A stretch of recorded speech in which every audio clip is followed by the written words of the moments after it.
Hello, ഇന്നത്തെ കഥയിലേക്ക് എല്ലാവർക്കും സ്വാഗതം. ചാനൽ ആദ്യമായിട്ട് കാണുന്നവരാണെങ്കിൽ ഒന്ന് സബ്സ്ക്രൈബ് ചെയ്തിട്ട് ലൈക്ക് ചെയ്യണേ. അങ്ങനെ സിദ്ധാർത്ഥിനോട് ആരതി പറയുന്നുണ്ട്, പെണ്ണ് കാണാൻ വന്നപ്പോഴും നീ സന്ധ്യയോട് കൂടുതലായിട്ടൊന്നും സംസാരിച്ചില്ല. ദയവ് ചെയ്ത് നീ അവളോടൊന്ന് സംസാരിക്കേ. ഫോൺ കൊണ്ട് വന്നിട്ടാണ് പറയുന്നത്. അപ്പോൾ ദേഷ്യത്തോടെയാണ് സിദ്ധാർത്ഥ് പ്രതികരിക്കുന്നത്. സിദ്ധാർത്ഥ് പറയുന്നുണ്ട്, നിനക്ക് വിക്രവുമായിട്ട് സംസാരിക്കണമെങ്കിൽ സംസാരിക്കേ, അതിനെന്തിനാ എന്നോട് സന്ധ്യയായിട്ട് സംസാരിക്കാൻ പറയുന്നത്. അപ്പം തന്നെ ജാനകി പറയുന്നുണ്ട്, സന്ധ്യയാണ് നീ ഇനി വിവാഹം കഴിക്കാൻ പോകുന്നത്, പിന്നെ നീ അവളോട് സംസാരിക്കില്ല എന്ന് പറയുന്നത് കൊണ്ട് എന്താ അർത്ഥം? അവളോട് സംസാരിച്ച് ഇടപഴക സിദ്ധു. ഇത്രയും നല്ലൊരു ബന്ധം കിട്ടാൻ ബുദ്ധിമുട്ടാ മോനെ. നല്ല കുടുംബാ മോനെ. ഇത്രയും നല്ലൊരു ബന്ധം ഇനി നിനക്ക് വേറെ കിട്ടില്ല. അപ്പോഴേക്കും വാസുവും പറയുന്നുണ്ട്, അതെ സിദ്ധു, ഞാനും നന്നായിട്ട് അന്വേഷിച്ചു.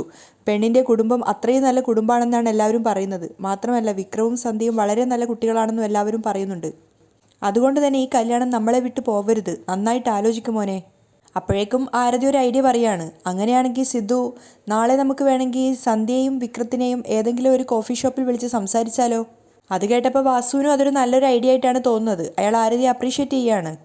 സിദ്ധാർത്ഥ് അത് വിലക്കാൻ നോക്കിയെങ്കിലും ജാനകി ഇടയിൽ കയറി സംസാരിക്കുകയാണ്. എന്താടാ ഇങ്ങനെ ഒന്നും മിണ്ടാതെ നിൽക്കുന്നത്? ആരതിയുടെ കൂടെ നാളെ കോഫി ഷോപ്പിൽ പോയി സന്ധ്യയായിട്ട് മനസ്സ് തുറന്ന് സംസാരിക്കേ. അവരോട് കൂടുതൽ സംസാരിക്കാനാവാത്തത് കൊണ്ട് തന്നെ ഒരു മീറ്റിംഗ് ഉണ്ടെന്ന് കള്ളം പറഞ്ഞ് സിദ്ധു അവിടുന്ന് വേഗം പോവാണ്. അപ്പോൾ ജാനകി ആരതിയോട് പറയുന്നുണ്ട്, ആരതി, സിദ്ധുവിനെ എങ്ങനെയെങ്കിലും പറഞ്ഞ് മനസ്സിലാക്കി നാളെ സന്ധ്യയുമായി സംസാരിക്കാൻ ഒരു അവസരമുണ്ടാക്ക്. വാസുവും പറയാണ്, അവൻ വരുന്നില്ല എന്ന് പറഞ്ഞാലും അതിന് നീ എന്തെങ്കിലും ഒരു വഴി കാണണം. സിദ്ധാർത്ഥിൻ്റെ ഈ ഒരു പ്രതികരണം ആരതിയെയും വല്ലാതെ വീർപ്പ് മുട്ടിക്കുന്നുണ്ടായിരുന്നു. ജാനകിക്കും വല്ലാത്ത ദേഷ്യം തോന്നുകയാണ് സിദ്ധുവിൻ്റെ അടുത്ത്. അങ്ങനെ പിറ്റേന്ന് നേരം വെളുത്ത സമയത്ത് മഹേന്ദ്രനും ലക്ഷ്മിയും കൂടെ സംസാരിക്കുകയാണ്. അവർ നോക്കുമ്പോൾ ചന്ദ്രിക മാത്രമാണോ ആ സമയത്ത് വീട്ടിൽ അവർക്കൊപ്പം ഉണ്ടായിരുന്നത്. അപ്പോൾ മഹേന്ദ്രൻ ലക്ഷ്മിയോട് പറയുന്നുണ്ട്, ലക്ഷ്മി, ചന്ദ്രിക മാത്രമല്ലേ ഇപ്പോൾ വീട്ടിലുള്ളൂ, നമുക്ക് അവളോട് സംസാരിച്ചാലോ? എന്ത് കാര്യമായിട്ടാ? ലക്ഷ്മി ചോദിക്കുന്നുണ്ട്. അവളുടെ വിവാഹ കാര്യത്തെക്കുറിച്ചാ. മഹേന്ദ്രൻ പറഞ്ഞത് കേട്ടപ്പോൾ ലക്ഷ്മി പറയുന്നുണ്ട്, ശരിയേട്ടാ, സംസാരിക്കാം. പക്ഷേ എന്തായാലും അവൾ വേണ്ടെന്നേ പറയൂ. പക്ഷേ നമുക്കവളെ അങ്ങനെ വിടാൻ പറ്റില്ലല്ലോ. എങ്ങനെയെങ്കിലും അവളെക്കൊണ്ട് മറ്റൊരു വിവാഹത്തിന് സമ്മതിപ്പിക്കണം. അങ്ങനെ അവൾ സമ്മതിച്ചാൽ അവളുടെ മനസ്സിനിണങ്ങിയ ഒരാളെ കണ്ടുപിടിച്ച് ഉടനെ തന്നെ അവളുടെ വിവാഹം നടത്തിവിടാം. അപ്പോഴേക്കും അവർക്ക് രണ്ടുപേർക്കുള്ള പാലുമായിട്ട് ചന്ദ്രിക അങ്ങോട്ടേക്ക് വന്നിട്ടുണ്ടായിരുന്നു. അത് കൊടുത്തിട്ട് ചന്ദ്രിക അവിടുന്ന് പോകാൻ ശ്രമിച്ചപ്പോഴേക്കും മഹേന്ദ്രൻ പറയുന്നുണ്ട്, ചന്ദ്രികേ, എന്താ സർ, മോൾ അവിടെ ഇരിക്ക്. അപ്പോൾ ചന്ദ്രിക വിനയത്തോടെ പറയുന്നുണ്ട്, ഏയ് വേണ്ട, എന്താ കാര്യമെന്ന് പറഞ്ഞാൽ മതി. അപ്പോൾ മഹേന്ദ്രൻ പറയാണ്, നിന്നോട് അവിടെ ഇരിക്കാനല്ലേ പറഞ്ഞത്. ചന്ദ്രികേ, ഇരിക്ക്, ലക്ഷ്മിയും പറയാണ്. അത് കേട്ടപ്പോഴേക്കും ചന്ദ്രിക അനുസരണയോടെ അവിടെ ഇരിക്കുന്നുണ്ട്. അപ്പോൾ മഹേന്ദ്രൻ പറയാണ്, ഞാൻ നിന്നോട് വളച്ചു കെട്ടി ഒന്നും സംസാരിക്കാൻ ആഗ്രഹിക്കുന്നില്ല മോളെ. നേരെ കാര്യത്തിലേക്ക് വരാം. നിന്നെ ഇങ്ങനെ തനിച്ച് കാണുമ്പോൾ മനസ്സിന് വല്ലാത്ത വിഷമം തോന്നുന്നു. എത്ര നാൾ നീ ഇങ്ങനെ ഒറ്റയ്ക്ക് ജീവിക്കും മോളെ? മലരിനെയും നിന്നെയും നോക്കാൻ മനസ്സുള്ള നല്ല ഒരാൾ നിന്റെ കൂടെ ഉണ്ടെങ്കിൽ എത്ര നന്നായിരുന്നു. അത് കേട്ട് ചന്ദ്രികയുടെ മുഖവും ആകെ വല്ലാതാവുകയാണ്. പിന്നെ പുഞ്ചിരിച്ചുകൊണ്ട് അവൾ പറയുന്നുണ്ട്, ഞങ്ങളെ നോക്കാൻ നിങ്ങൾ രണ്ടുപേരും ഉണ്ടല്ലോ. നിങ്ങളെക്കാൾ നന്നായി ഞങ്ങളെ ആര് നോക്കാനാ? എനിക്കും മലരനും നിങ്ങൾ രണ്ടുപേരും മതി. ചന്ദ്രിക സന്തോഷത്തോടെയാണ് പറയുന്നത്. നിങ്ങൾ ഞങ്ങളുടെ കൂടെയുണ്ടെങ്കിൽ സാക്ഷാൽ ഭഗവാൻ ഞങ്ങളുടെ കൂടെ ഉള്ളതുപോലെയാ. അത് കേട്ട് ലക്ഷ്മിയുടെയും മഹേന്ദ്രൻ്റെയും മനസ്സ് നിറയുന്നുണ്ടെങ്കിലും ലക്ഷ്മി പറയുന്നുണ്ട്, ദേ നോക്ക് ചന്ദ്രികെ, ഞങ്ങൾ എത്ര കാലം എന്ന് വെച്ചാൽ നിൻ്റെ കൂടെ ഉണ്ടാവുക? ഒരു പ്രായത്തിന് ശേഷം ഞങ്ങൾക്ക് നിന്നെ നോക്കാൻ പറ്റില്ലല്ലോ.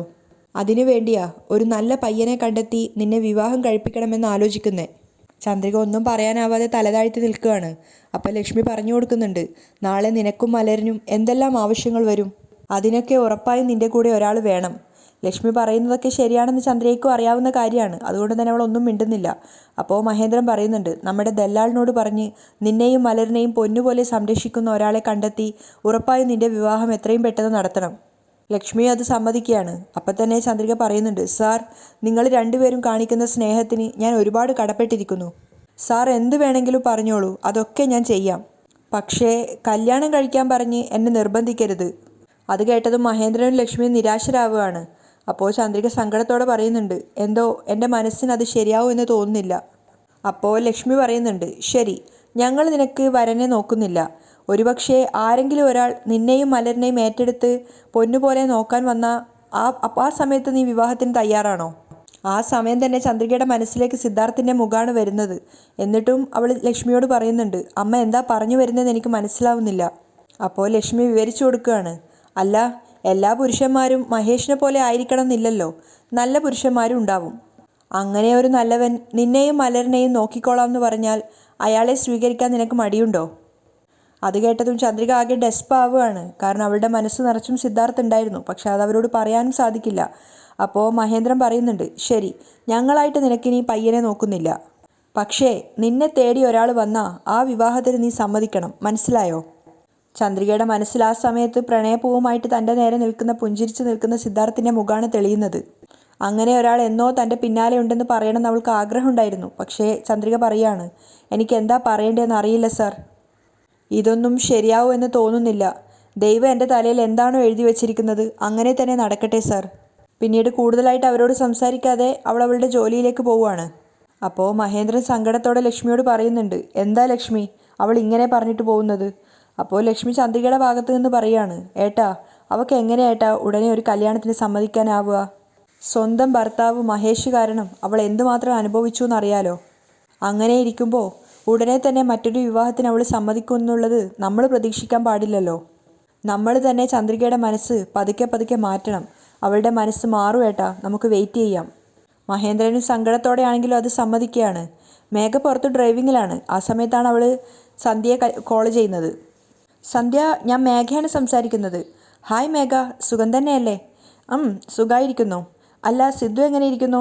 സന്ധ്യ ചോദിക്കുകയാണ്. അപ്പോൾ മേഘ പറയുന്നുണ്ട്, ഹീസ് ഫൈൻ. ഞാൻ ഒരുപാട് തവണ വിളിച്ചു, പക്ഷെ അദ്ദേഹം ഫോൺ എടുക്കുന്നേ ഇല്ല. നാളെ അദ്ദേഹത്തെ നേരിൽ കണ്ടൊന്ന് സംസാരിക്കണമെന്നുണ്ട്. അത് കേട്ടതും മേഘയുടെ മുഖത്ത് നല്ല ദേഷ്യം നിറയാണ്. എന്നിട്ടും അവൾ ചിരിച്ചുകൊണ്ട് തന്നെയാണ് സംസാരിക്കുന്നത്. അതിനു മുമ്പ് എനിക്ക് നിന്നോട് പ്രധാനപ്പെട്ട ഒരു കാര്യം പറയാനുണ്ട്. എന്ത് കാര്യമാണ് മേഘ? അത് നേരിട്ട് സംസാരിക്കേണ്ട വിഷയമാണ്. ശരി, ഞാൻ എവിടെ വരണമെന്ന് പറഞ്ഞാൽ മതി. എൻ്റെ ഓഫീസിനടുത്തൊരു പാർക്കുള്ളതായിട്ട് നിനക്കറിയില്ലേ? ഈവനിങ് നമുക്ക് അവിടെ വെച്ച് കാണാം. ഓ ശരി, ഉറപ്പായിട്ടും ഞാൻ അങ്ങോട്ടേക്ക് വരാം. സന്ധ്യ കോള് കട്ട് ചെയ്യാണ്. സന്ധ്യയോട് ചിരിച്ചുകൊണ്ടാണ് സംസാരിക്കുന്നതെങ്കിലും കോള് കട്ടായപ്പോൾ മേഘ ചിന്തിക്കുന്നുണ്ട്, എന്നെ അല്ലാതെ മറ്റൊരാളെ സിദ്ധാർത്ഥ് വിവാഹം കഴിക്കാൻ പാടില്ല. നീ സിദ്ധുവിനെയാണോ വിവാഹം കഴിക്കണമെന്ന് ആഗ്രഹിക്കുന്നത്? അത് ഞാനുള്ളത് വരെ ഉറപ്പായിട്ടും നടക്കില്ല. അങ്ങനെ വൈകുന്നേരം ആയപ്പോഴേക്കും മേഘ പറഞ്ഞ പാർക്കിൽ സന്ധ്യ എത്തിയിട്ടുണ്ടായിരുന്നു. അവർ പരസ്പരം ഹഗ് ചെയ്യുകയൊക്കെ ചെയ്യാണ്. പരസ്പരം കണ്ടതിലുള്ള സന്തോഷത്തിന് ശേഷം മേഘയോട് സന്ധ്യ ചോദിക്കുന്നുണ്ട്, എന്തോ പ്രധാനപ്പെട്ട കാര്യം പറയാനുണ്ടെന്ന് പറഞ്ഞിരുന്നല്ലോ, അതെന്താ മേഘ? അപ്പോൾ മേഘ പറയാണ്, വളരെ പ്രധാനപ്പെട്ട കാര്യമാണ്. ഇത് ഉറപ്പായിട്ടും നീ അറിയണം. അല്ലെങ്കിൽ നാളെ നിൻ്റെ ലൈഫ് തന്നെ സ്പോയിലായി പോവും. അത് കേട്ടതും സന്ധ്യ ചെറുതായിട്ടൊന്ന് ഞെട്ടുകയാണ്. അവൾ ടെൻഷനോടെ ചോദിക്കുന്നുണ്ട്, മേഘ എന്താണ് പറയുന്നതെന്ന് എനിക്ക് മനസ്സിലാവുന്നില്ല. ഞാൻ വ്യക്തമായിട്ട് പറഞ്ഞു തരാം. ഞാൻ സിദ്ധാർത്ഥിൻ്റെ കസിനാണ്. അവനൊരു നല്ല ജീവിതം കിട്ടുന്നതിൽ എന്നെക്കാളും മറ്റാരും സന്തോഷിക്കില്ല. അതുപോലെ തന്നെ അവൻ കാരണം ഒരു പെൺകുട്ടിയുടെ ജീവിതം നശിച്ചു പോകുന്നതും എനിക്ക് കണ്ടു നിൽക്കാൻ പറ്റില്ല. അത് കേട്ടതും സന്ധ്യ ആകെ ഷോക്കാവാണ്. അവൾ ചോദിക്കുന്നുണ്ട്, മേഘ എന്തൊക്കെയായി പറയുന്നത്? അപ്പോൾ മേഘ പറയാണ്, സിദ്ധാർത്ഥ് ആരെ വിവാഹം കഴിച്ചാലും ആ പെൺകുട്ടിക്കൊപ്പം അവൻ സന്തോഷത്തോടെ ജീവിക്കില്ല. അതെന്താ, അദ്ദേഹത്തിന് എന്തെങ്കിലും പ്രശ്നമുണ്ടോ? പ്രശ്നമുണ്ട്, പക്ഷേ അത് മനസ്സിലാണെന്ന് മാത്രം. മേഘ കൗശലത്തോടെ സന്ധ്യയെ തന്നെ നോക്കി നിൽക്കുകയാണ്. സന്ധ്യയുടെ ആ ഒരു ഷോക്കിങ്ങും ഞെട്ടലും ഒക്കെ മേഘ ആസ്വദിക്കുന്നുണ്ടായിരുന്നു. അതിനുശേഷം സന്ധ്യ ചോദിക്കുന്നുണ്ട്, മേഘ എന്താ പറഞ്ഞു വരുന്നത്? ഒന്ന് മനസ്സിലാവുന്ന പോലെ പറയോ? അപ്പോൾ മേഘ പറയാണ്, സിദ്ധാർത്ഥ് ഒരു പെൺകുട്ടിയെ ജീവന് തുല്യം സ്നേഹിക്കുന്നുണ്ട്. ആ പെൺകുട്ടി ഇല്ലെങ്കിൽ വേറെ വിവാഹമേ കഴിക്കില്ലെന്ന് പറഞ്ഞാ ഇത്രയും കാലം കാത്തു നിന്നത്. അതുകൊണ്ടാ അവൻ്റെ അമ്മ അവനെ ഫോഴ്സ് ചെയ്ത് നിന്നെക്കൊണ്ട് വിവാഹം കഴിപ്പിക്കാൻ നോക്കുന്നത്. പക്ഷേ അവൻ നിന്നെ വിവാഹം കഴിച്ചാലും ഉറപ്പായും സന്തോഷത്തോടെ ജീവിക്കാൻ പോകുന്നില്ല. അത് കേട്ടതും സന്ധ്യ ശരിക്കും ഷോക്കായിട്ടുണ്ടായിരുന്നു. അവളിങ്ങനെ ഓരോന്ന് ചിന്തിച്ച് നിൽക്കുന്ന സമയത്ത് മേഘ പറയുന്നുണ്ട്, സിദ്ധാർത്ഥ് അവൻ്റെ ജീവിതകാലം മുഴുവൻ ആ പെൺകുട്ടിയെ ഓർത്ത് മാത്രമേ ജീവിക്കുള്ളൂ. അതുകൊണ്ട് സിദ്ധാർത്ഥിനെ നീ വിവാഹം കഴിച്ചാൽ നിന്റെ ജീവിതം നശിച്ചു പോവും. താൻ പറഞ്ഞതൊക്കെ സന്ധ്യയുടെ മനസ്സിൽ കൊണ്ടെന്നുള്ളത് മേഘയ്ക്ക് മനസ്സിലാവുകയാണ്. അതുകൊണ്ട് തന്നെ അവൾ പറയുന്നുണ്ട്, ഇത് പറയേണ്ടത് എൻ്റെ കടമയാണ്, അതുകൊണ്ട് ഞാൻ പറഞ്ഞു. ഇതൊക്കെ അറിഞ്ഞതിന് ശേഷവും റിസ്ക് എടുക്കാൻ തയ്യാറാണെങ്കിൽ നീ സിദ്ധാർത്ഥിനെ തന്നെ വിവാഹം കഴിച്ചോളൂ. അല്ലെങ്കിൽ ഇപ്പം തന്നെ അവനെ വേണ്ടെന്ന് പറഞ്ഞിട്ട് മറ്റൊരു പയ്യനെ നോക്കി വിവാഹം കഴിക്കേ. സന്ധ്യ മറുപടി ഒന്നും പറയാതെ കേട്ട് നിൽക്കുകയാണ്. അപ്പോൾ മേഘ പറയുന്നുണ്ട്, എനിക്ക് പറയാൻ തോന്നി, ഞാൻ പറഞ്ഞു. നന്നായി ചിന്തിച്ചൊരു തീരുമാനമെടുക്ക്. അതിനുശേഷം സന്ധ്യയോട് യാത്ര പറഞ്ഞ് മേഘ അവിടുന്ന് പോവുകയാണ്. ആ സമയത്ത് സന്ധ്യ ചിന്തിക്കുന്നുണ്ട്, സിദ്ധാർത്ഥ് മറ്റൊരു പെൺകുട്ടിയെ സ്നേഹിക്കുന്നുണ്ടെന്നോ? അതുകൊണ്ടായിരിക്കുമോ അന്ന് താല്പര്യമില്ലാത്തതുപോലെ അവിടെ ഇരുന്നത്? ഞാൻ ഫോൺ ചെയ്തപ്പോഴും ഫോൺ എടുക്കാത്തതിന് കാരണം ഇതായിരുന്നോ? സന്ധ്യ ആകെ കൺഫ്യൂഷൻ ആവുകയാണ്. അതുകൊണ്ട് തന്നെ പിറ്റേന്ന് അവൾ സിദ്ധാർത്ഥിനെ മീറ്റ് ചെയ്യാൻ തീരുമാനിച്ചിട്ടുണ്ടായിരുന്നു. അവൾ സിദ്ധുവിനെ ഒരു പാർക്കിലേക്കാണ് വിളിച്ചിട്ടുണ്ടായിരുന്നത്. അവിടെ ഇരിക്കുന്ന സമയത്തും മേഘ പറഞ്ഞ കാര്യങ്ങൾ തന്നെയാണ് സന്ധ്യയുടെ മനസ്സിലേക്ക് വരുന്നത്. സിദ്ധാർത്ഥ് ആത്മാർത്ഥമായി ഒരു പെൺകുട്ടിയെ സ്നേഹിക്കുന്നുണ്ട്. കുറച്ചു സമയത്തിന് ശേഷം സിദ്ധാർത്ഥ് അങ്ങോട്ടേക്ക് വന്നിട്ടുണ്ടായിരുന്നു. സിദ്ധാർത്ഥ് വന്ന സമയത്തൊക്കെ സന്ധ്യ വേറൊരു ലോകത്തെന്ന പോലെയാണ് ഇരിക്കുന്നത്. സിദ്ധാർത്ഥ് അവളുടെ അരികിലെത്തിയിട്ട് അവളെ പേര് വിളിക്കുകയാണ്, സന്ധ്യ. പക്ഷെ ആദ്യത്തെ വിളിയിൽ സന്ധ്യ കേട്ടിട്ടുണ്ടായിരുന്നില്ല. രണ്ടാമത് സിദ്ധു ഒന്നുകൂടെ വിളിച്ചപ്പോഴാണ് സന്ധ്യ ഞെട്ടുന്നത്. അപ്പോൾ സിദ്ധു ചോദിക്കുന്നുണ്ട്, എന്തോ കാര്യം പറയാനുണ്ടെന്ന് പറഞ്ഞ് എന്നെ വിളിച്ചിട്ടുണ്ടായിരുന്നല്ലോ, എന്താ കാര്യം? അപ്പോഴും സന്ധ്യ ഒന്നും പറയുന്നില്ല. അപ്പോൾ സിദ്ധു വീണ്ടും ചോദിക്കുകയാണ്, സന്ധ്യ എന്താ കാര്യം എന്ന് പറയൂ. അപ്പോഴാണ് സന്ധ്യ പറയുന്നത്, ഞാനന്ന് വീട്ടിൽ വന്നപ്പോഴും സിദ്ധു എന്നോട് ശരിക്കും സംസാരിച്ചിട്ടില്ല. ഞാൻ നിങ്ങൾ വളരെ ഷൈ ടൈപ്പാണെന്നാണ് കരുതിയത്. എന്നാൽ ഈ വിവാഹത്തിന് നിങ്ങൾക്ക് താല്പര്യമില്ലെന്ന് ഇന്നലെയാണ് അറിഞ്ഞത്. അതിനൊരു മറുപടിയും പറയാതെ സിദ്ധാർത്ഥ് തലതാഴ്ത്തി നിൽക്കുകയാണ്. അപ്പോൾ സന്ധ്യ പറയുന്നുണ്ട്, നിങ്ങളെ കണ്ടപ്പോൾ എനിക്ക് ഒരുപാട് ഇഷ്ടപ്പെട്ടു. വിവാഹം കഴിക്കുന്നുണ്ടെങ്കിൽ അത് നിങ്ങളെ തന്നെ ആയിരിക്കണമെന്ന് ഞാൻ എൻ്റെ മനസ്സിൽ ഉറപ്പിച്ചു. പക്ഷേ നിങ്ങൾ മറ്റൊരു പെൺകുട്ടിയെ സ്നേഹിക്കുന്നതായി അറിഞ്ഞതും ഞാൻ വല്ലാതെ തകർന്നുപോയി. നിങ്ങൾ ശരിക്കും മറ്റൊരു പെൺകുട്ടിയെ സ്നേഹിക്കുന്നുണ്ടോ? അത് കേട്ടതും സിദ്ധു ശരിക്കും ഷോക്കായിട്ടുണ്ടായിരുന്നു. എന്നിട്ട് അവൻ ചോദിക്കുന്നുണ്ട്, ഇക്കാര്യം സന്ധ്യയോട് ആരാ പറഞ്ഞത്? അപ്പോഴേക്കും സന്ധ്യ ചോദിക്കുന്നുണ്ട്, ആര് പറഞ്ഞാലെന്താ, നിങ്ങൾ മറ്റൊരു പെൺകുട്ടിയെ സ്നേഹിക്കുന്നു എന്ന് പറഞ്ഞത് സത്യമാണോ അല്ലയോ? അപ്പോഴും സിദ്ധു മറുപടി ഒന്നും പറയാതെ തലതാഴ്ത്തി നിൽക്കുകയാണ്. അപ്പോൾ സന്ധ്യ വീണ്ടും പറയുന്നുണ്ട്, നിങ്ങൾ യഥാർത്ഥത്തിലൊരു മറുപടി പറഞ്ഞാലേ എനിക്ക് മറ്റൊരു തീരുമാനം എടുക്കാൻ പറ്റൂ, പറയൂ. അവസാനം സിദ്ധാർത്ഥ് തന്നെ പറയുകയാണ്, അതേ സന്ധ്യ, ഞാൻ മറ്റൊരു പെൺകുട്ടിയെ സ്നേഹിക്കുന്നു. ആ പെൺകുട്ടിയെ വിവാഹം കഴിക്കണമെന്ന് ഞാൻ ആഗ്രഹിക്കുന്നു. അത് കേട്ടതും സന്ധ്യ ശരിക്കും തകർന്നു പോയിട്ടുണ്ടായിരുന്നു. എങ്കിലും അവൾ സിദ്ധുവിനോട് ചോദിക്കുന്നുണ്ട്, നിങ്ങൾ സ്നേഹിക്കുന്ന പെൺകുട്ടി ആരാണെന്ന് എന്നോട് പറയാമോ? അത് മറ്റാരുമല്ല, ചന്ദ്രികയാണ്. സിദ്ധാർത്ഥ് മടിച്ച് പറയുകയാണ്. അപ്പോഴാണ് സന്ധ്യ ഓർത്തെടുത്തത് ചന്ദ്രിക ജ്യൂസ് കൊടുത്ത ആ ഒരു രംഗം. അപ്പോൾ അവൾ ചോദിക്കുന്നുണ്ട്, അന്ന് ഞങ്ങൾക്ക് ജ്യൂസ് തന്നില്ലേ, അവരാണോ? അതെ, അവൾ തന്നെയാ. അപ്പോൾ സന്ധ്യ ചോദിക്കുകയാണ്, പക്ഷേ അവർക്കൊരു കുട്ടിയൊക്കെ ഉണ്ടല്ലോ, അവരെ നിങ്ങൾ എങ്ങനെയാ സിദ്ധു? അത് കേട്ടപ്പോൾ സിദ്ധാർത്ഥ് ആദ്യം ചിരിക്കുകയാണ്. അതിനുശേഷം അവരുടെ ജീവിതത്തിൽ സംഭവിച്ച കാര്യങ്ങളൊക്കെ അവൻ സന്ധ്യയോട് പറയുന്നുണ്ടായിരുന്നു. ചന്ദ്രികയുടെ മുത്തശ്ശന് ആക്സിഡൻ്റ് ആയതും അതിനുശേഷം ചന്ദ്രികയെ കല്യാണം കഴിക്കാൻ ആഗ്രഹിച്ചതും പിന്നീട് അവളുടെ കല്യാണം നടന്നതും അങ്ങനെ അവരുടെ ലൈഫിൽ സംഭവിച്ച എല്ലാ കാര്യങ്ങളും അവൻ സന്ധ്യയോട് പറയുകയാണ്. ഫ്ലാഷ് ബാക്ക് മൊത്തം പറഞ്ഞതിന് ശേഷം സിദ്ധാർത്ഥ് സന്ധ്യയോട് പറയുന്നുണ്ട്, എനിക്ക് മലറിനെ വളരെയധികം ഇഷ്ടമാണ് സന്ധ്യ. എനിക്ക് അവർക്ക് എല്ലാ അർത്ഥത്തിലും തുണയാകണമെന്നാണ് ആഗ്രഹം. പക്ഷേ ഇതുവരെ ചന്ദ്രിക എന്നെ സ്വീകരിച്ചിട്ടില്ല. പക്ഷേ അവൾ എന്നെ സ്വീകരിച്ചിട്ടില്ലെങ്കിലും അവസാനം വരെ ഞാൻ മലറിനൊരു ഗാർഡിയനായിരിക്കും. സിദ്ധാർത്ഥ അഭിമാനത്തോടെയാണ് പറയുന്നത്. അത് കേട്ട് സന്ധ്യ അവനെ തന്നെ നോക്കി നിൽക്കുകയാണ്. അപ്പോൾ സിദ്ധു അറിയുന്നുണ്ട്, എൻ്റെ ജീവിതത്തിൽ ചന്ദ്രികയല്ലാതെ മറ്റൊരാൾക്കും സ്ഥാനമില്ല. മുഴുവനായി കേട്ടതിന് ശേഷം സന്ധ്യ പറയുന്നുണ്ട്, സത്യം പറഞ്ഞാൽ ചന്ദ്രിക ഒരു ഭാഗ്യം ചെയ്ത പെൺകുട്ടിയാണ്. എല്ലാ പുരുഷന്മാരെയും പോലെ നിങ്ങളും ഒരു ശരാശരി മനുഷ്യനാണെന്ന് ഞാൻ തെറ്റിദ്ധരിച്ചു. പക്ഷേ സത്യത്തിൽ നിങ്ങൾ വളരെ വലിയൊരാളാ.